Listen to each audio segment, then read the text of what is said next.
Donc, nous avons vu les différents éléments de la classification. Nous allons maintenant passer à des exercices pratiques. Je vais donc vous proposer 3 cas pratiques, donc 2 qui relèvent de l'entreprise Fort Classif, un pour un poste de chef de culture en production légumière et un pour un poste d'agent de culture en production légumière. Le 3e cas sera dans l'entreprise Je préfère l'ancienne, sur un poste d'agent d'élevage laitier. Donc, premier cas. Donc, l'entreprise maraîchère Fort Classif, aujourd'hui emploie 5 salariés permanents et 50 saisonniers, recherche donc un chef de culture en production légumière. Donc, le chef d'entreprise vous consulte pour l'aider à classer l'emploi dans la nouvelle grille de classification nationale. Il vous précise que les missions s'effectueront sous la responsabilité du chef d'entreprise, ce dernier effectuant uniquement un contrôle a posteriori. L'emploi du chef de culture comprend les activités suivantes. Donc la planification et la gestion de la production de légumes, l'organisation et la supervision des travaux agricoles, la participation aux travaux de production, le suivi des cultures et la vérification du respect des normes qualité, la responsabilité de l'état sanitaire des cultures et du respect des normes environnementales et sanitaires, l'organisation du travail du personnel et l'encadrement du personnel permanent, la responsabilité de l'animation des équipes de saisonniers. Donc, au vu de cette description, le chef d'entreprise vous demande de l'aider à déterminer le coefficient du salarié par rapport à la nouvelle grille et à déterminer si cet emploi correspond à un poste de technicien, d'agent de maîtrise ou de cadre. Je vous laisse quelques minutes pour y réfléchir. Donc, nous allons maintenant passer aux réponses par rapport à la grille des critères classants. Donc, sur la technicité tout d'abord. Donc, l'on a vu qu'il s'agissait d'opérations complexes et fortement évolutives, puisque le salarié doit planifier, gérer la production, organiser et superviser les travaux, organiser le travail et l'encadrement du personnel. Il doit donc être en capacité de conduire l'ensemble des activités de process. Donc, on va le positionner sur un degré 4 de technicité et donc lui affecter 38 points. Sur le critère de l'autonomie, donc l'employeur n'effectue qu'un contrôle a posteriori des missions. Il n'a pas de délégation directe, donc on ne lui met pas un degré 3, un degré 4, mais un degré 3, avec 28 points. Sur le critère de responsabilité, donc d'abord le sous-critère sur le respect des normes, donc le salarié est en charge de la gestion de la production, du suivi des cultures. Il a la responsabilité de vérifier le respect des normes qualité. Donc il devra s'assurer que les équipes ont effectué correctement les travaux selon ses directives et il doit prendre des décisions qui sont importantes, qui peuvent impacter la production. Donc on va lui affecter un degré 3 avec 25 points. Sur les enjeux économiques, le salarié apporte une contribution moyenne aux résultats de l'entreprise. Il optimise les moyens humains et de production. Il organise la production, le travail de ses équipes, mais il n'agit pas directement sur le développement de l'entreprise. On va donc le positionner sur un degré 2, soit 4 points. Sur le critère de management, donc l'emploi requiert l'encadrement d'équipes de permanents et aussi de saisonniers. Le degré 5 ne s'applique pas puisqu'il ne va pas encadrer des cadres. Donc on va lui appliquer le degré 4 avec 23 points. Et sur le dernier critère, relationnel, donc l'emploi nécessite l'encadrement d'équipes de permanents, comme on vient de le voir, et il a la responsabilité également des saisonniers. Donc il doit faire preuve d'une écoute particulière, il doit être convaincant, prodiguer des conseils, faire preuve de pédagogie. Donc on va lui attribuer le degré 3 avec 14 points. Si on fait donc le total des points dans la grille, on peut constater qu'il a un total donc de 132 points. Ces 132 points correspondent au palier 8, et à un salaire brut de 13,24 €.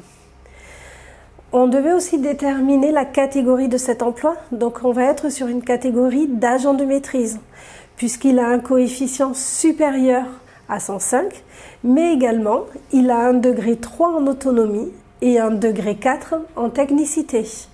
Cet emploi ne peut pas correspondre à un emploi de cadre. ce qui n'atteint pas les 197 points ni le degré 4 en autonomie. Nous allons donc maintenant passer au deuxième cas, donc toujours pour l'entreprise fort en classif qui recherche maintenant un agent de culture en production légumière. Donc le chef d'entreprise vous consulte également pour savoir comment le classer dans la nouvelle grille de classification. Donc ces missions s'effectueront sous la responsabilité du chef d'entreprise. Le salarié doit maîtriser complètement l'ensemble des tâches énumérées et il doit s'intégrer à l'équipe de production déjà existante. Il suivra des consignes décidées par le chef de culture, mais il doit savoir prendre des initiatives et savoir remédier aux anomalies courantes. Donc cet emploi comprend les activités suivantes: la préparation des cultures, la mise en place des cultures, la préparation et la réalisation des traitements phytosanitaires pour la ligne de production dont il a la charge, le suivi des cultures, la vérification de l'état sanitaire des cultures, le repérage de problèmes tels que des parasites, des maladies, des carences, et alerter le chef de culture en cas de problème grave détecté. La récolte des produits, et sous la responsabilité du chef d'équipe, il pourra encadrer des équipes de saisonniers au cours des travaux de culture. Donc au vu de cette description, le chef d'entreprise vous demande de définir le coefficient de ce poste et de définir s'il s'agit d'un emploi d'ouvrier ou de technicien. Je vous laisse quelques minutes pour y réfléchir. Donc, nous allons maintenant passer aux réponses, donc selon les critères classants. Donc sur le critère technicité, on a vu que le salarié devait maîtriser l'ensemble des missions de production sous la responsabilité du chef d'entreprise et il va suivre les consignes du chef d'équipe. Il s'agit donc d'opérations qualifiées qui nécessitent une expérience antérieure ou un temps d'appropriation. Mais rien n'indique que l'on soit sur des fonctions fortement évolutives et ces activités ne sont pas considérées comme très qualifiées. On va donc positionner ce poste sur un degré 2, soit 4 points. Sur le critère de l'autonomie, donc le salarié doit faire preuve d'initiative, remédier aux anomalies courantes, mais il agit sous la responsabilité du chef d'entreprise et applique ses consignes. On peut en déduire que l'emploi donc nécessite un contrôle périodique. C'est pourquoi on va le positionner sur un degré 2, soit 7 points. Sur la partie responsabilité, donc dans le respect des normes, le salarié doit vérifier l'état sanitaire des cultures et prendre des décisions courantes qui s'imposent. Il en charge la préparation, la réalisation des traitements. Et il en résulte des conséquences importantes en cas de défaillance. Mais il n'a pas en charge l'ensemble du process, donc un degré 3 ne se justifie pas. On va le positionner sur un degré 2, soit 4 points. Sur les enjeux économiques, le salarié doit uniquement respecter les contraintes de production. Il n'est pas autonome dans l'organisation de son emploi. Donc on l'affecte sur un degré 1, soit 1 point. Sur la partie management, l'emploi requiert l'encadrement d'équipes de saisonniers et non de permanents. Donc on lui positionne sur un degré 2, soit 3 points. Et sur le dernier critère, relationnel, l'emploi nécessite l'encadrement d'équipes de saisonniers. Dès lors qu'il devra faire preuve d'une écoute particulière, de conviction, prodiguer des conseils, on va l'affecter sur un degré 2, soit 4 points. Donc le total de ces points correspond à un coefficient de 23 et au palier 3 de la grille de classification nationale. Donc il sera donc sur une catégorie d'ouvrier puisqu'il n'atteindra pas les 74 points pour devenir technicien. Et il correspond à un salaire horaire brut de 10,38 €. Nous allons enfin voir le dernier cas. Donc pour l'entreprise, je préfère l'ancienne. Donc cette entreprise aujourd'hui fait un blocage sur la nouvelle classification et elle vous demande de l'aider à déterminer quel est le coefficient qui correspond à son emploi d'agent d'élevage laitier. Donc si on définit les missions, donc sous la responsabilité du chef d'entreprise, l'agent d'élevage laitier doit préparer, réaliser la traite en autonomie. Il doit alerter le chef d'entreprise en cas de problème détecté et ne prend aucune décision sans en avoir avisé son chef. Il participe aux travaux d'élevage.